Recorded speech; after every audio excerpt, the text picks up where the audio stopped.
This is day 101, the calendar as sanctuary motif. When I was younger, I adopted the calendar as a fortress motif. The idea was that I needed to defend my calendar from invaders and from other assailants. The metaphor had merit, as any good fortress is built on a solid foundation and is strong and sturdy and can withstand whatever is thrown against it. The challenge is that this mentality put me in a defensive position, leading me to withdraw from meaningful interactions. I was always trying to ward off attackers, whether they were my customers, colleagues, or even my family. Being in that mentality made me hunker down in this make-believe fortress and effectively wall myself off against the world, which was not conducive of having good, productive relationships.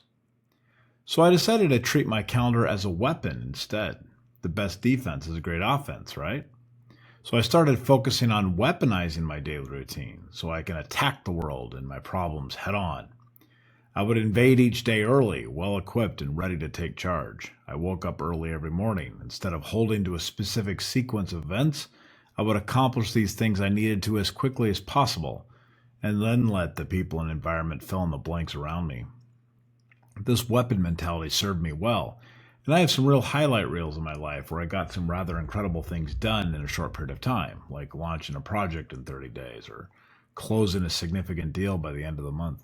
The problem, however, was that once my invasion was over, getting up the energy to move on to the next one became increasingly hard. I found myself wanting to take breaks from the constant weaponization of my day and from this mentality so I could enjoy the spoils, so to speak.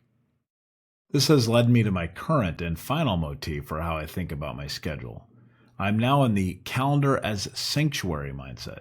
This is a vastly improved way to view my daily requirements and booked appointments compared to the conquer it all mentality. I no longer hold to a defined list or attack every day with a conquer it all mentality. Instead, I have settled on a specific elements that serve as sanctuaries, restorative spaces, and essential parts of my day. Here I outline key ideas for pending events, for example.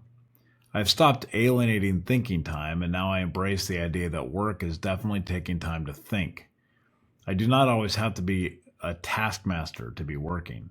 It is pretty reasonable and, in fact, highly effective for me to spend valuable time pondering my next move. Approaching each day as a sanctuary has made each event I take on feel more welcoming and refreshing, rather than a burden or a menacing opponent to be attacked.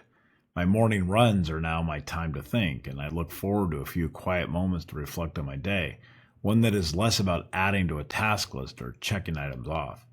The routine that I do is more necessary than absolute and more welcoming than rigid. When you view the essential things you do each day in this way, you are less prone to being reclusive or overly aggressive and to burning yourself out.